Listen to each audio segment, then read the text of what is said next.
Standing in front of this painting, you really get to appreciate Picasso's incredible mastery of oil on canvas. He has spared no detail in trying to capture his muse. The exuberant colors have been lavishly applied. You really get to see the artist's hand. When you look at Femme Au Chien, there is no doubt, even to the uninitiated, that you're standing before a masterpiece.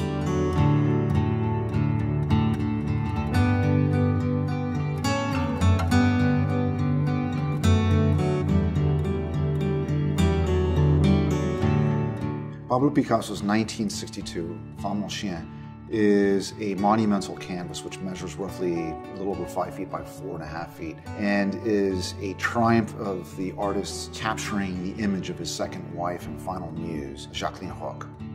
Pablo Picasso met Jacqueline Roque in 1953 when she was working at the Madoura porcelain factory where he was engaged in developing his own porcelain production. After 6 months of courting her and sending her a rose every day, she decided to go on a date with him. In 1961, after they had been together for roughly 9 years, they moved to Notre-Dame-de-Vie, where he painted this picture. This new venue really reinvigorated the artist. This wonderful Southern French light added an element of energy to his work, where his canvases became imbued with wonderful, strong colors. Picasso actually painted more pictures of Jacqueline than any other of his muses throughout his very prolific career. Because Jacqueline actually never really sat for him, he was able to create what I would call idealized portraits of her, where she is sitting in what he would imagine being the perfect setting. Her bifurcated face is a reference to cubism. The right side of her face has many sculptural elements which are a reference to the work which he was doing in the 1950s, more specifically to the depiction of Silhouette David, where you have these wonderful intersecting planes of metal, curvilinear lines which catch the viewer off guard. Pablo Picasso, at the age of 18, was chosen to represent Spain in the 1900 World Exposition.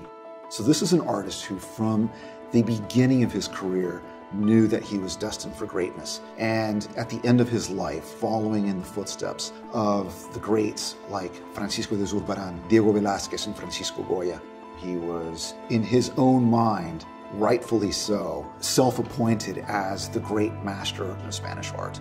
Jacqueline has at her feet a wonderful Afghan dog called Kabul. And if you look at Diego Velázquez's Las Meninas, you see a mastiff, which also is guarding the royal family. So Kabul is an indirect reference to Velázquez's paintings. As the decades progressed, Picasso became increasingly aware of his impending mortality, to the point where he was producing more and more works with a greater sense of urgency. He would, in many instances, not actually finish the canvases, leaving a lot of exposed prime canvas for the viewer to see. That is not the case with this picture. Picasso is taking a great deal of effort to cover every square inch of the canvas with lavish application of paint.